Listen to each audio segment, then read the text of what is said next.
Mahatma Gandhi, Pandit Nehru, Subhash Chandra Basu, doctor Ambedkar, सरदार patellar त्याग बलिदान पाहरी जोৱা নাই। কিয়নো আজিৰ তাৰিখত এনেকুৱা কিছু ব্যক্তি আছে যিসকলে ক'বলৈ বিচাৰে যে ভাৰতৰ স্বাধীনতা সংগ্ৰামত বা ভাৰতৰ ইতিহাসত আমাৰ দলৰ কোনো স্থান নাই। এনেকুৱা কিছু মানুহ আছে যিসকলে ভাবে যে ভাৰত মাত্ৰ 2014 চনৰ পিছতহে স্বাধীন হ'ল। আজি তেওঁলোকে নৱপ্ৰজন্মৰ মাজত হোৱাটছএপ হিষ্ট্ৰী পাঠ পঢ়াবলৈ চেষ্টা কৰিছে, ইতিহাস সলনি কৰিবলৈ চেষ্টা কৰিছে। আমি তেওঁলোকক ইতিহাস সলনি কৰিবলৈ নিদিওঁ। আমি কেতিয়াও পাহৰি নাযাওঁ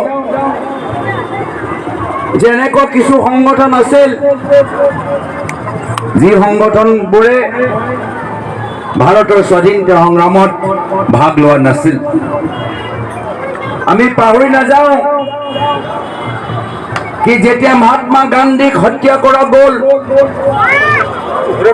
তেওঁ নিজৰ জীৱনৰ অন্তিম সময়ত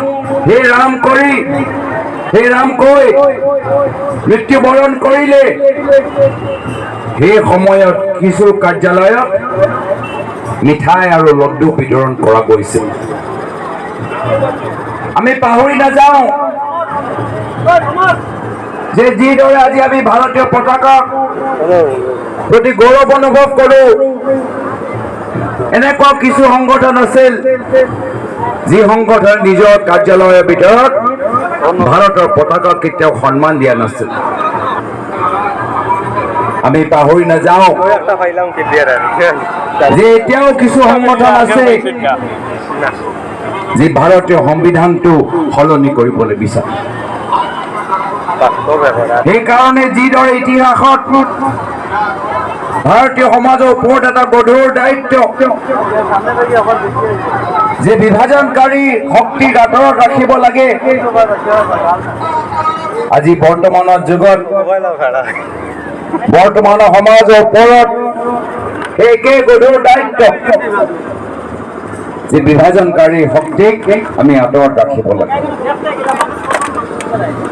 ভাৰতৰ ভিতৰত আমি দুখীয়া মানুহৰ উন্নতি বিচাৰো, তেওঁলোকৰ ল'ৰা ছোৱালীবোৰ ভালদৰে ডাঙৰ হওক, ভাল শিক্ষা গ্ৰহণ কৰক, ভাল নাগৰিক হওক, এয়া আমাৰ কামনা। আমি জনসাধাৰণৰ কল্যাণ বিচাৰো, কিছু ধনী মানুহৰ নহয়, কিছু ডাঙৰ ঠিকাদাৰৰ নহয়। আমি সাধাৰণ শ্ৰেণীৰ মানুহৰ কল্যাণ আৰু উন্নয়নৰ প্ৰগতি বিচাৰো। আৰু আজি আমি সকলোৱে সংকল্প ল'ব লাগিব যে অসমৰ দায়িত্ব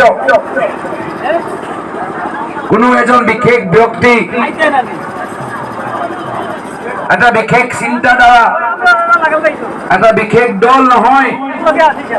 অসমৰ দায়িত্ব অসমৰ মানুহে ল'ব লাগিব। যিবোৰ অসমৰ কল্পনা বিষ্ণু ৰাভা, জ্যোতিপ্ৰসাদ আগৰৱাল, ভূপেন হাজৰিকাই কৰিছিল, এই বৰ অসমৰ ভিতৰত আমি সকলোৱে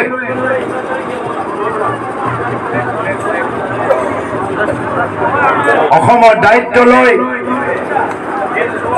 বৰ্তমানৰ 2025 চনত 25 বছৰৰ বাবে অসমৰ লৈ এটা নতুন সপোনৰ কল্পনা কৰিব লাগিব।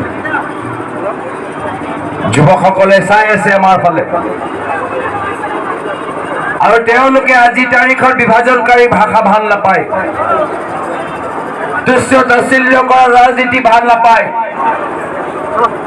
তেওঁলোকে আইডিয়া বিচাৰে, তেওঁলোকে সলিউশন বিচাৰে, তেওঁলোকে নতুন ধৰণৰ ৰাজনীতি বিচাৰে। আৰু এয়া হ'ল আমাৰ লোকৰ কৰ্তব্য আমি যুৱকসকলৰ প্ৰতি অন্যায় নকৰোঁ, তেওঁলোকৰ বাবে এটা সোণৰ অসম আমি এৰি থৈ যাবলৈ বিচাৰোঁ। এই ক্ষেত্ৰত সকলোৰ সহায় সহযোগিতা আমাক লাগিব। নিজৰ নিজৰ ব্যক্তি